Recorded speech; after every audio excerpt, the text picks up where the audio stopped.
पिछली कड़ी में हमने फैसला किया था कि हम अपने जीरियाट्रिक पॉपुलेशन की बातचीत जरूर करेंगे। जीरियाट्रिक पॉपुलेशन, जो लोग 60 से ऊपर चले गए हैं, जिनकी तादाद बढ़ती जा रही है, उनके बारे में हम एक एक करके सब उनकी बीमारियां, उनके अंगों का स्वस्थता के बारे में बात करेंगे।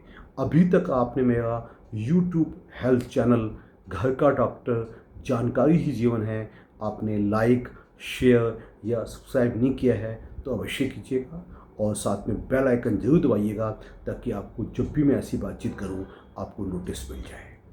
अब आज हम बातचीत करेंगे जो हमारे बड़े बूढ़े हैं उनकी जो सबसे कॉमनस्ट प्रॉब्लम है।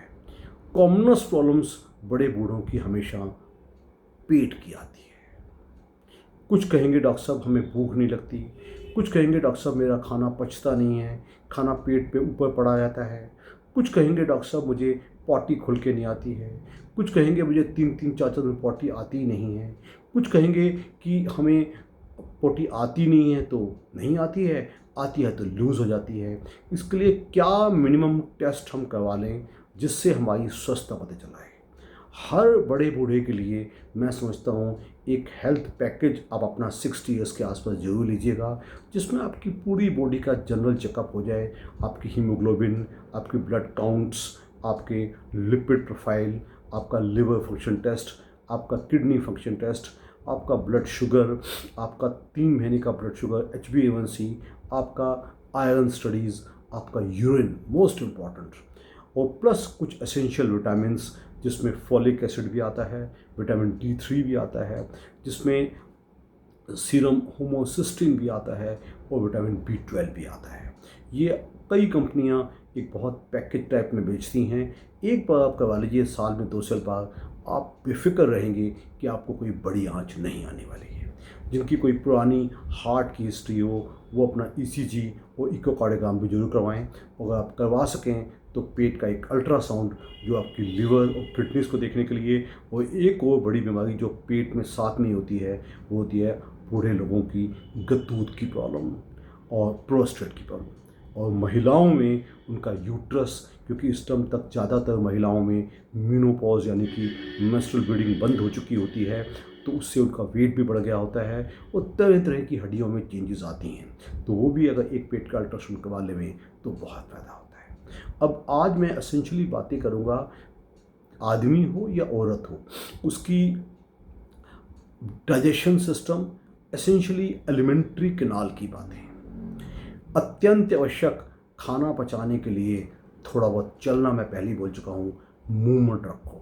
अगर आप बूढ़े हो भी गए हैं, अगर आपने रिटायर्ड ज़िंदगी काटने का फैसला कर भी लिया है तो वॉक जरूर करिएगा। हमारी आंतें हिलेंगी तो हमारा भूख भी अच्छी लगेगी, हमें हमारी जो बाउल हैबिट है कॉन्स्टिपेशन की वो भी ठीक रहेगी, वगैरह वगैरह। अगर आपको आदत है कि आप सुबह तांबे के गिलास में पानी पीते हैं तब आपको मोशन ठीक आता है, आपकी आदत। आप कोई ऐसी आपने आदत डाल रखी है कि आप कोई त्रिफला वगैरह लेते हैं या हर्ड़ लेते हैं कॉन्स्टिपेशन की हैबिट के लिए, बहुत अच्छी बात है।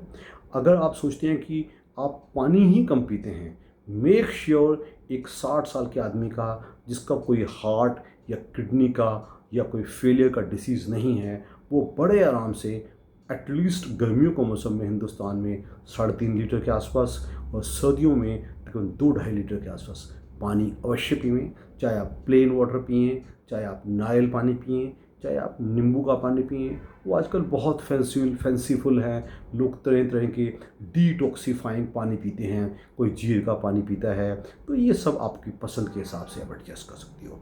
लेकिन पानी की खपत, दूसरा आदत करो कि आपके खाने में आपको फाइबर डाइट जरूर मिले।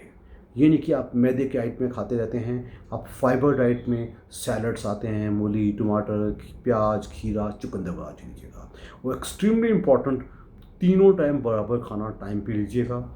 जिन लोगों को एसिडिटी ज़्यादा होती है वो अक्सर वो होते हैं या तो पेट को ज़्यादा भर लेते हैं या लंबे समय तक कुछ नहीं खाते, बोलते हैं जी सुबह उठी थी मुझे 12-1 बजे तक नाश्ता नहीं मिला। गलत, टाइम पे खाना लीजिएगा और कम खाइएगा। प्लस जो कई लोगों को मैंने देखी है, कई लेडीज़ पर्टिकुलरली, हर 2 घंटे बाद उनको चाय का प्याला चाहिए, साथ में कोई बिस्कुट खा लिया, उससे उनकी भूख मर जाती है।